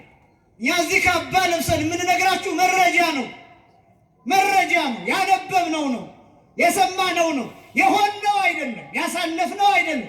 ሰማዕታትስ ያሳለፉት ነው፣ የተቀበሉት መከራ። ለዚህ ነው የምናከብራቸው። ዘመናቸውን ሙሉ ለሞቱ ሰማዕታት እኛ 1 ሰዓት 2 ሰዓት ታቦት አንግሰን እልል ብለን የቅድስት አርሴማ በረከት ረድኤት አማላጅነት ይደርብን ማለት ችግሩ ምንድን ነው? በነገራችን ላይ በጣም አስደናቂውን ነገር ልንገራችሁ። ቅዱሳን የሚለኩት ራሳቸውን በመስጠታቸው ብቻ አይደለም። ሲጀመር እግዚአብሔር ራሱ ራሳቸውን የሚቀበላቸው ልባቸውን አይቶ ነው። ምናቸውን አይቶ ነው? ልባቸውን እግዚአብሔር ይመለከተዋል። ልባቸው ምን አይነት ደረጃ መድረስ አለበት መሰላችሁ? ለምሳሌ ቃል ኪዳን ሲሰጣቸው ጌታ እንዲህ ብሎ ነው የሚሰጣቸው። ገድላችሁን የጻፈ ያጻፈ፣ ቤተክርስቲያናችሁን የሰራ ያሰራ፣ ስማችሁን የጠራ በስማችሁ የዘከረ፣ እንዲህ ያለ ነው ቃል ኪዳን የሚሰጣቸው። ይህን ቃል ኪዳን ለመቀበል ብቃት ይጠይቃል። ለምሳሌ በእኔ ልንገራችሁ እንበልና እኔ አሁን አንድ 10 ምናምን ዓመት አስተምሬያለሁ እና ይሄን እንደ ወደ ቃል ኪዳን ምሳሌ ነው የምላችሁ። ደግሞ ቅዱስን እያልኳቸው አይደለም። ይሄን እንደ ቃል ኪዳን ነው ሰደውና 10 ምናምን ዓመት አስተምረሃል። ይሄን ስላስተማርክ ያንተን ስም የጠራ ይሄን አደርግለታለሁ ቢለኝ እንዴ እኔ 10 ምናምን ዓመት አስተምሬ እንዴት ስሜን የጠራ ብቻ ልል እችላለሁ? አያችሁ፣ የትኛው ብቃት ላይ መድረስ ይፈልጋል? ደስ መሰኘት ብቃት ላይ መድረስን ይፈልጋል። አሁን ይኸውላችሁ ቅድስት አርሴማ እሷ ተሰቃይታ አንገቷን በሰይፍ ተቀልታ የሚሰጣት ቃል ኪዳን ግን እሷ ሞትን ተቀብላ ደሟን አፍስሳ ያንቺን ስም የጠራ ሰው እንዲድን አደርግልሻለሁ። ምን እንዲል አደርግልሻለሁ? ምንሽን የጠራ? ስምሽን የጠራ። እስኪ አነጻጽሩት። አሁን ስምን መጥራትና በሰይፍ አንገት መቀላት እስኪ አወዳድሩት። እስኪ ቅድስት አርሴማ የእግዚአብሔር የርህራሄ የሚፈልገው የርህራሄ ደረጃ ላይ ካልደረሰች ምን ማለት አለባት መሰላችሁ? እንዴ እኔ ዘመኔን ላንተ ሰጥቻለሁ፣ ዘመኔን ሙሉ ሙሽራ ሆኜ ላንተ ኖሬያለሁ። እንዴት ቻፕስቲክ እና ሊፕስቲክ እየተቀባች የኖረች ሴት በአንድ ቀን መጣ በቅድስት አርሴማ ስም ተማጽኛለሁ ብላ እንዴት ትምራታለህ ማለት ነበረባት። አያችሁ፣ ቅድስት አርሴማ ልቧን ለእግዚአብሔር ካልሰጠችው የዚህ ደረጃ ራስን መስጠት የሚባለው ደረጃ ይሄ ከባድ ደረጃ መመቅኘት አለባቸው። ለምሳሌ ከወንጌል አንድ ቃል ልጥቀስላችሁ። የማቴዎስ ወንጌል ምዕራፍ 20 አንድ ሰዓት የተጠሩት ትዝ ይላችኋል። ከዛ 3 ሰዓት፣ ከዛ 6 ሰዓት፣ ከዛ 9 ሰዓት፣ ከዛ 11 ሰዓት የመጡ ሰዎች አጠቃላይ ስንት ዲናር ተሰጣቸው? 1 ዲናር ተሰጣቸው። ጠዋት የመጣው ሰውዬ 1 ዲናር ተስማምቶ ነው የገባው። 11 ሰዓትም የመጣው ሰውዬ 1 ሰዓት የማይሞላ ሰርቶ ስንት ዲናር ተቀበለ? ጠዋትና 3 ሰዓት፣ 6 ሰዓት፣ 9 ሰዓት የመጡ ሰዎች እንደያቅማቸው አጉረመረሙ። ምን አሉ? ለነሰ ጾርነ ለሃይባ ወክበዳ ለዕለት። እኛ ቀኑን ሙሉ መከራችንን አየን፣ ፍዳችንን አየን፣ ተሰቃየን። ስንት ዲናር ሰጠህን? 1 ዲናር። ይሄ ሰውዬ ደግሞ አሁን መጣ። ስንት ሰዓት አልሞላም? 1 ሰዓት አልሞላም የሰራው። ለሱ ስንት ዲናር ሰጠኸው? 1 ዲናር ሰጠኸው ብለው አጉረመረሙ። ከዛስ ጌታ ምንድን ነው ያለው? አንተ ሰው አሉ የተስማማው ስንት ነው አሉ። 1 ዲናር አሉ። 1 ዲናር ሰጥቻለሁ አይደል? አዎ። አይንከሙ ሐማሚት አሉ። ምቀኛ ነህን አሉ። ምቀኛ ነህን? አንተ ቀኑን ሙሉ ልክ ነው፣ ፀሐይ መጥቷል፣ ትክክል ነህ። ግን ደግሞ ለአንተ የተስማማው ሁሉ ሰጥቻለሁ። 1 ዲናር አግኝተሃል። ይሄኛው 1 ሰዓት አልሞላም፣ ፀሐይ አልመጣውም፣ ልክ ነው። ግን ምን አገባ? ለምን ትበቀኛለህ? ያኛው ሰው ሲያገኝ ደስ ሊል ይገባል። ቅድስት አርሴማ እኔ ቀኑን ሙሉ መከራዬን ሳይ ዘመኔን ሙሉ መከራዬን ሳይ ቆየው፣ እነዚህ የንግስ ዕለት ብቻ መጡ፣ ከዚያስ ማርካቸው። ለምን ይሄን አደረግ ማለት አለባት ቅድስት አርሴማ። ይሄን ካለች ምን ሆነች? ከሰረች። እግዚአብሔር ቅዱሳንን የሚለካቸው በዚህ ቃል ኪዳኑን የሚሰጣቸው በዚህ ልክ መሰረትነት ነው። እዚህ አስተሳሰብ ላይ ካልደረሳችሁ ቃል ኪዳን አይሰጣችሁም፣ ቅድስና አይሰጣችሁም። 100 ጊዜ በመጥረቢያ ብትቆራረጥ የሰማዕትነት ማዕረግ አይሰጥህም። 100 ጊዜ እግዚአብሔር በሚያውቀው። በጣም እኮ አስደናቂ። ቅድስት አርሴማ እዚህ ደረጃ መድረስ አለባት። ራስን መስጠት የሚባለው ቅዱሳንን የሰጠን አምላካችን እግዚአብሔር የተመሰገነ ይሁን። አመስግኑ።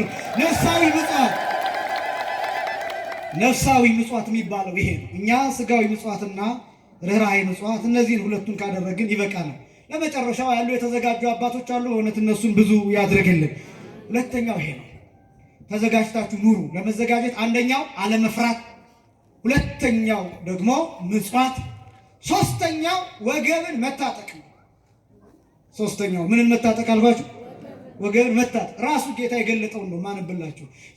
የሉቃስ ወንጌል ምዕራፍ 12 ቁጥር 35 ላይ ወገባችሁ የታጠቀ ይላል። ምናችሁ የታጠቀ? ወገባችሁ የታጠቀ መብራታችሁ የበራ ይሁን ይላል። ከመዘጋጀት በፊት ከጸሎት በፊት ወገብን መታጠቅ ምን እንደሚያሳይ ታውቃላችሁ? ጥብዓትን ነው የሚያሳየው። ጥብዓትን ማለት ቁርጠኝነትን ነው የሚያሳየው። ጭካኔን ነው የሚያሳየው። በአንድ ጉዳይ ላይ ያለንን ጭካኔ፣ በመንፈሳዊ ሕይወት ላይ ያለንን ጭካኔ። አሁን መጨከን ያስፈልጋል። በሕይወታችን ላይ መጨከን ይፈልጋል። አሁን ላይ ስልኮቻችሁ ላይ ካልጨከናችሁ በጣም ከባድ ይሆናል። አይናችሁ ይጠፋል። ዝም ብላችሁ ለምሳሌ አንዳንዶቻችን ማታ ላይ እያየን ስክሮል እያደረግን መተኛት አንችልም። ቆይ ይኸኛው ልጅ ቆይ ጨክነ ስልክን ካልዘጋው ታድራለህ። ስለዚህ ጠዋት ስራ ትቀራለህ። አንድ የሚዲያ አጠቃቀም ማህበረሰባዊነትን ጎድቷል፣ የሥራ ባህልን ጎድቷል፣ አመጋገብን ጎድቷል፣ ዕውቀትን ጎድቷል፣ ሰብዕናን ጎድቷል፣ አካሎቻችንን ጎድቷል። ጆሮዎቻችን በኤርፎን ተጎድተዋል። አይኖቻችን በስልኮቻችን ስክሪን እየፈሰሱ ነው። የማየት አቅማችን እያየ ነው እየፈዘዘ። አይኖቻችንን ከስልካችን ስንነቅል አጠገባችን ምን እንዳለ በደንብ ማየት እስከማንችል ድረስ እስከዚህ ድረስ አካሎቻችንን እያጣ ነው። እጆቻችን እየሰለሉ፣ ሰውነታችን እየጎበጠ፣ ሰውነታችን እየሰለለ፣ አይምሯችንን እያጣ ወደ ዲስኦርደር እየሄደ ወደ ሜንታል ዲስኦርደር እየሄደ በጣም ብዙ ሰውን ስትመለከቱት ብቻውን የሚስቅ ሰው ታያላችሁ። ቲክቶክ ይከፍታል፣ የሆነ ቪዲዮ ያያል፣ ብቻውን ይስቃል። ዙሪያው ላይ ሰው እንዳለ የሚያውቀው ምናልባት ስልኩን ከዘጋ በኋላ ሊሆን ይችላል። ታናግሩታላችሁ አይሰማችሁም፣ ታወሩታላችሁ አይሰማችሁም። ይመገባል አይጠግብም፣ ምክንያቱም ስልኩ ላይ ነው ያለው። ስልኩን በአንድ እጁ ይዟን፣ በአንድ እጁ ትሪውን መከራውን እያሳየው ነው። በልቶ ጨርሶታል፣ ትሪው ባዶ ነው። ነገር ግን አይምሮ አልተመገበም። በዚህ ምክንያት ጤና አይሆንም። ምግብ የሚመገበው ስጋ ብቻ አይደለም፣ መንፈስ ይመገባል፣ አይምሮ ይመገባል። እነዚህ ነገሮች ይሄ በጣም ስፒሪቹዋል የሆኑ ስላችሁ የግድ ሃይማኖታዊ ማለት አይደለም። እነዚህ ረቂቅ የሆኑ ነገሮቻችን እየተጎዱ ይሄ ከልጅ አስተዳደግ ጋር ያለው ከባልና ሚስት ባለትዳር ምናምን ያለው እሱ በጣም ጣራ ነክቷል። ብዙ ሰው አጠገቡ ያለውን አያወራም፣ ሌላ ቦታ ያወራል። የሚያውቀውን ሰው አጠገቡ ያለውን ሰው ትቶ ጓደኛውን ዘግቶ ሌላ ሰው ጓደኛ ለማድረግ ይሞክራል። የት ነህ ይላል። ተማሪ ነህ፣ ሰራተኛ ይላል። የት ነው የምትኖረው? የት ሀገር ነው? ሙቀቱ እንዴት ነው? ብርዱ እንዴት ነው ይላል። አጠገቡ ያለውን ጓደኛ ትቶታል። በነገራችን ላይ አጠገብ ያለው ጓደኛ ጋር እግዚአብሔር አለ። ማንም ይሁን በነገራችን ላይ ማንም ይሁን ሙስሊምም ይሁን ፕሮቴስታንትም ይሁን ብዙ ጊዜ እናገራለሁ። አጠገባችሁ ያለውን ሰው አክብሩ። መጀመሪያ እንዲህ ነው የሚለው ቅዱስ ዮሐንስ በመልእክቱ፣ አጠገብህ ያለውን ወንድምህን ሳትወድ እግዚአብሔርን እወዳለሁ ብትል አንተ ውሸታም ነው የሚለው። በነገራችን ላይ አጠገብህ የሚለው ክርስቲያኑ ብቻ አይደለም። ሃይማኖት የሌለውን ሰውን ውደደው። ሃይማኖቱን አትከተል፣ የእሱን ሀሳብ የእሱን ፈቃድ አትከተል፣ እሱ የሚያደርገውን መጥፎ ነገር አታድርግ፣ ግን ውደደው። የሚያስፈልገውን ነገር አድርግልን። ይህን የምታደርገው ወደ ኦርቶዶክስ ለማምጣት ብለህ አይደለም። በጭራሽ እንደዛ እንዳትሞክሩ፣ በጭራሽ እንደዛ እንዳትሞክሩ። አንድን ሰው ከሃይማኖቱ ወደ ሃይማኖታችሁ ለማምጣት ብላችሁ እንደሱ እንዳትሞክሩ። ግን ይልቅ የምታደርጉት ምንድን ነው? ሃይማኖታችሁ ምን እንደሚመስል በጎ ነገር አሳዩት፣ አርአያ ሁኑት፣ ምሳሌ ሁኑት። ያን ጊዜ ምን ይሆናል? ይሄ ሰው ጥሩ ሰው ነው ይላል። ይሄ ሰው ጥሩ ሰው ነው ይላል። ይደጋግመዋል። አይምሮ እናንተ ጋር ሲሆን ሰላም እንዲሰማው አድርጉት። ሰላም እንዲሰማው አድርጉት። አትጎርብጡት፣ ተመቹት። ከዛስ ይሄ ሰው ለምንድን ነው ሰላም የሚሰጠኝ? ለምንድን ነው የሚመቸኝ? ለምን እሱ ጋር ሲሆን አይምሮ ሰላም የሚያገኝ እረፍት የሚያገኝ ብሎ ሲጠይቅ መልሱ ምን ይሆናል? ክርስቲያን ስለሆነ ነው ሚል መልስ ይመጣል። ኦርቶዶክስ ስለሆነ ነው፣ ስለሚጸልይ ነው፣ የክርስቶስ ስለሆነ ነው መልስ አእምሮ ላይ ይመጣል። ያን ጊዜ እንዴት ወደዚህ ሃይማኖት እንደሚመጣ ያስባል። በዚህ ታመጡታላችሁ እንጂ ሰውን በመጨቅጨቅ አይደለም። ጮኻችሁ አትዘምሩ፣ ሰውን አትረብሹ። የመዝሙር ድምፅ ከፍ በማድረግ ጎረቤቶቻችሁ ሙስሊም ወይም ፕሮቴስታንት ወይም ሌላ ሃይማኖት ተከታይ ቢሆን አትረብሹት፣ ተጠንቀቁለት። የእናንተን ጸጥታ አይቶ ይምጣል። ይሄ ነው ክርስትና የሚባል። እነዚህን ነገሮች መረዳት ይፈልጋል። ወገብን መታጠቅ የሚባለው ይሄ መዘጋጀት ይፈልጋል። እና በዚህ ዘመን የኛ ህይወት ላይ ወጣትነታችን ላይ ካልጨከምን ብዙ ነገሮችን እናጣለን። በተለይ ወጣቶች ወንድሞችና እህቶች ጨክኑ። ወጣትነታችሁ ላይ ጨክኑ። ህይወታችሁ ላይ ጨክኑ። እጮኛዎቻችሁ ላይ ጨክኑ። መጥፎ ነገር የሚፈልጉ ከሆነ ሜዳ ላይ ሊጥሏችሁ የሚፈልጉ ከሆነ ጨክኑባቸው፣ ወስኑ። አልቆርብም የሚልሽ ከሆነ ጨክኝ። አልቆርብም የምትል ከሆነ ጨክን። ቤተክርስቲያን አልሄድም የምትል ከሆነ ጨክን። ሃይማኖትን ቀይር የምትል ከሆነ ጨክን፣ ወስን። ህይወት ላይ መጨከን ይፈልጋል። ያለዚያ ከባድ ነው።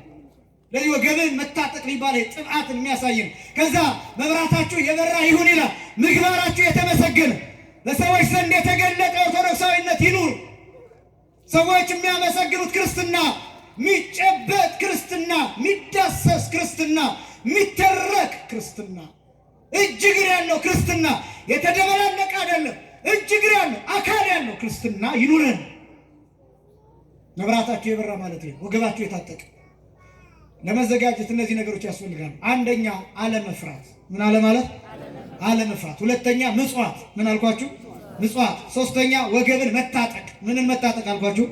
ወገብ። የመጨረሻው አራተኛ ትጋት ያስፈልጋል። ምን ያስፈልጋል? ትጋት። እዚሁ ላይ ወንጌሉ ላይ ያለው የሉቃስ ወንጌል ምዕራፍ 12 ቁጥር 37 ላይ ይህን ተናግሬ እጨርሳለሁ። ተዘጋጅታችሁ ኑሩ። እነዚህ አራት ነገሮች ያስፈልጋሉ። የመጀመሪያው አለመፍራት፣ ሁለተኛው ምጽዋት ርኅራኄ ማለት ነው፣ ሶስተኛው ወገብን መታጠቅ ቁርጠኝነት ማለት ነው፣ አራተኛው ትጋት ማያቋርጥ ትጋት ያስፈልጋል። እንዲህ ይላል ጌታ ብፁዓን እሙንቱ አግብርት እለ ይረክቦሙ እግዚኦሙ መጺኦ እንዘ ከመዚ ይገብሩ ወይተግሁ አማን ብለክሙ ይቀንት አቁሁ ወያረፍቆሙ ወያንሶሱ ማእከሎሙ ወይትልአኮሙ ይላል። በጣም ብዙ ምስጢር ያለው ክፍል ይሄ ክፍል ሲተረጎም እውነት እላችኋለሁ ጌታቸው በመጣ ጊዜ እየተጉ እያገለገሉ የሚያገኛቸው ባሮች የተመሰገኑ ናቸው፣ ንዑዳን ክቡራን ናቸው ይልና እውነት እላችኋለሁ ያረፍቆሙ ያስቀምጣቸዋል ይላል።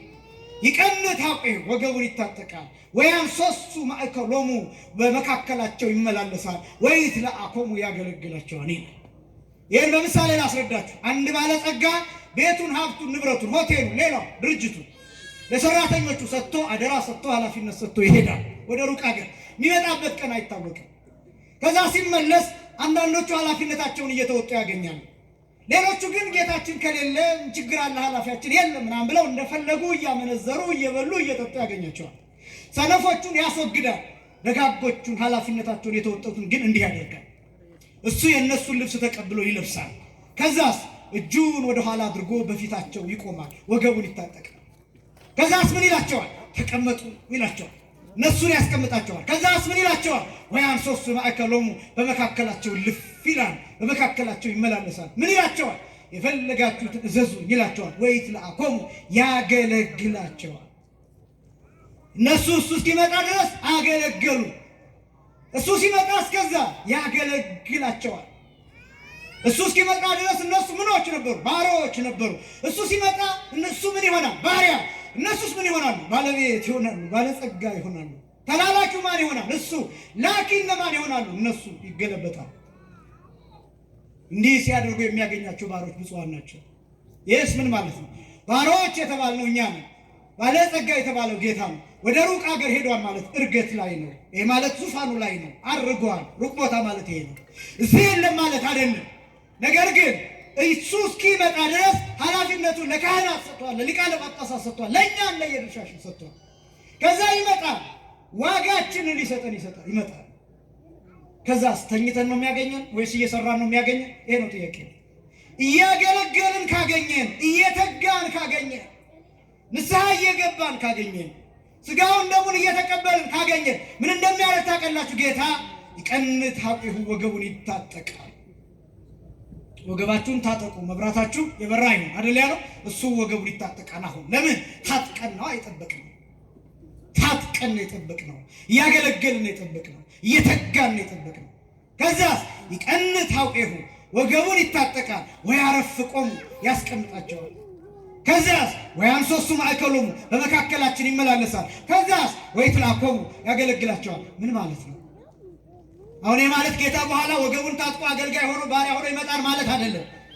ከዚህ በፊት ያደረገው ለዘላለም ዋጋ እየሰጠ ስለሚኖር በዚህ ምክንያት ወገቡን ታጥቆ እናውቀዋለን። የደቀ መዛሙርቱን እግር ሲያጥብ፣ የይሁዳን እግር ሲያጥብ፣ የጴጥሮስን እግር ሲያጥብ፣ የቶማስን እግር ሲያጥብ፣ በቶማስ በጴጥሮስ በእንድርያስ አንጻር የእያንዳንዳችን እግር ሲያጥብ በፊታችን ታጥቆ ተንበርክኮ ነበር። ታጥቆ እናውቀዋለን። ታጥቆ ነው ያገለገለ። ይቀንት አቁሁ ወያረፍቆሙ ያስቀምጣቸዋል። የት ያስቀምጠናል? ወአዘዘ ይርፍቁ ዲበ ሳዕር እንዲል ወንጌል በለመለመ ሰዓት በለመለመ መስክ ይቀመጡ ብሎ እንዳዘዘ እንዲህ በሚመች ቦታ አስቀምጦ ይመግበናል። ክብርና ምስጋና ለአምላካችን። በሚመች ቦታ በለመለመ መስክ፣ በምንጣፍ፣ በወንበር፣ በንጹህ ቦታ፣ በንጹህ ስፍራ፣ በቅድስት ቤተክርስቲያን የመላእክት ክንፍ በሚነጠፍባት ቅዱሳን ሳይታዩ በሚያመሰግኑባት ቦታ አስቀምጦ ይመግበናል። ወያረፍቆሙ ማለት ይሄ ነው። ወያን ሶስቱ ማእከሎሙ በመካከላቸው ይመላለሳል። እናውቀዋለን። 3 ዓመት ከ3 ወር እየተመላለሰ ሲያስተምር እናውቀዋለን። በምድር ላይ 33 ዓመት ከ3 ወር በስጋ ሲመላለስ እናውቀዋለን። ሲሰደድ እናውቀዋለን። በግብፅ በረሃ ሲንከራተት እናውቀዋለን። ሳምራዊቷን ሴት ውሃ ጠጭኝ እያለ በእግሩ እየሄደ ሲደክመው እናውቀዋለን። በደብረ ዘይት ተራራ ሲመላለስ እናውቀዋለን። በቤተ መቅደሱ እየተመላለሰ ሲያስተምር እናውቀዋለን። በፈሪሳዊ ቤት ሲገባ፣ ወደ ማርያም መግደላዊ ሲሄድ፣ ወደ እነ አልዓዛር ቤት ሲሄድ፣ ከቢታንያ ወደ ኢየሩሳሌም፣ ከኢየሩሳሌም ወደ ቢታንያ፣ ከተራራው ወደ መቅደሱ፣ ከመቅደሱ ወደ ተራራው ሲመላለስ እናውቀዋለን። ከሁሉም በላይ መስቀል ተሸክሞ ሲመላለስ እናውቀዋለን። እየወደቀ እየተነሳ እየተደፋ ስጋውን እየቆረሰ ደሙን እያፈሰሰ እየቃተተ እናውቀዋለን። ከዚህ በላይ ደግሞ መስቀል ላይ ሆኖ ሲመላለስ እናውቀዋለን። ከአባቱ ጋር በመከራ ቋንቋ ሲያወራ፣ ከእናቱ ጋር በመከራ ቋንቋ ሲያወራ፣ ከባሕሪ ሕይወቱ ከመንፈስ ቅዱስ ጋር በስቃይ ቋንቋ፣ በመቃተት ቋንቋ፣ በመድቀቅ ቋንቋ እየተመላለሰ ሲያወራ እናውቀዋለን። ክብርና ምስጋና በስመ አጠራር መመላለስ ማለት ነው። ወይትለአኮሙ ያገለግላቸዋል። ይቀንታው ወገቡን ይታጠቃል። ወያረፍቆሙ ያስቀምጣቸዋል። ወያንሶሱ በማእከሎሙ ወይም ማእከሎሙ በመካከላቸው ይመላለሳል። ወይትለአኮሙ ያገለግላቸዋል። ባሪያ ሆኖ አገልግሎናል ጌታ። ባሪያ ሆኖ ስጋ ቆርሶ ደም አፍስሶ ራሱ ምግብ ሆኖ ራሱ ምግብ አብስሎ ራሱ ወይን ቀድቶ ራሱ ተቀድቶ ነው ያቀርብልን። ማንም ይሄን ስጋና ይሄን ደም ካህናቱ ዕለት ዕለት ያቀርቡታል። ያዘጋጀው ግን እሱ ነው። እነሱም ያዘጋጁት ህብስትና ወይኑ እንዲሆንም የሚለውጠው ግን እሱ ነው። ክርስቶስ ሙሽራዋ፣ ለቤተክርስቲያን ሙሽራዋ የሆነ ክርስቶስ ራሱ ነው ምግብ አዘጋጅቶ ያቀርብላት። በገጠሪቱ ክፍል አሁንም በአዲስ አበባ አንዳንድ ክፍል ወንዱ ሴቲቱ ምግብ እንድታዘጋጅለት ይጠብቃል። ምግብ አዘጋጅታ እንድትጠብቀው ይፈልጋል። ጠላ ጠምቃ እንድታጠጣው ይፈልጋል። ቤቱን አሳምራ አሱባ እንድትጠብቀው ይፈልጋል። በገጠሪቱ ክፍል እስካሁን ድረስ ገበሬው ሚስቱ ውሃ ሙቃ እንድትጠብቀውና እግሩን እንድታጥበው ይፈልጋል። ክርስቶስ የቤተክርስቲያኒቱ ሙሽራ ነው። ሙሽራይቱ ለሙሽራዋ ማድረግ የሚገባትን አይደለም ያደረገችው። ሙሽራው የሙሽራይቱንም ስራ ጭምር ነው የሰራው። ራሱ ውሃ ሙቆ እግራችንን አጥቦናል። ቅድም እንደገለጥኩት ራሱን ጥሎሽ አድርጎ ሰጥቶናል። ራሱን ሽልማት አድርጎ ሰጥቶናል። ከዚያስ መስቀል ላይ ራሱ ምግብ ሆኖ አብስይልኝ አይደለም ያላት። ራሱን አብስሎ ለሙሽራይቱ ምግብ አቅርቦላታል። ራሱ ጠላ ጠምቆ፣ ራሱ ወይን ጠምቆ፣ ራሱን ጠምቆ፣ ራሱ ቀድቶ፣ ራሱ ተቀድቶ፣ ራሱ ጋግሮ፣ ራሱ ተጋግሮ፣ ራሱ በስሎ፣ ራሱን አብስሎ ለሙሽራይቱ ለቤተክርስቲያን አቅርቦላታል። ባሪያ አሽከር ሆኖ ተላልኮላታል። ክብርና ምስጋና ለስም አጠራሩ። እነዚህን ማሰብ ያስፈልጋል። መዘጋጀት ማለት ነው። ተዘጋጅታችሁ ኑሩ ሲባል እነዚህን 4 ነገሮችን ማሰብ ያስፈልጋል። አንደኛ አለመፍራት። እግዚአብሔርን በጨካኝነት አትፍሩት፣ በክፉ አትፍሩት። እግዚአብሔርን በምህረቱ ፍሩት፣ በርህራሄው ብቻ ፍሩት። የመጀመሪያው አለመፍራት። ሁለተኛው መዘጋጀት፣ ምጽዋት፣ ስጋዊ፣ መንፈሳዊ፣ ነፍሳዊ። ሶስተኛ ወገብን መታጠቅ፣ ሶስተኛው ዝግጅት። አራተኛው ደግሞ መትጋት። ይህንን እያሰቡ ያለማቋረጥ መጸለይ፣ የጌታን መከራ የጌታን መስቀል እያሰቡ። ይሄ ሲሆን መዘጋጀት ይባላል። ያን ጊዜ ሲመጣ ጌታ እያገለገልን ስላገኘን እየተጋን ስላገኘን ወደ መንግስቴ ኑ ብሎ ወደ ዘላለም ሕይወት ይጠራናል። አምላካችን ሁላችንንም ለዘላለም ሕይወት ያብቃል። የመንግስቱ ወራሾች ያድርገን። የቅድስት አርሴማ በረከት አማላጅነት ከሁላችን ጋር ይሁን። አስተማረን የአባቶቻችን አምላክ እግዚአብሔር ይክበር ይመስገን። ስብሐት ለእግዚአብሔር።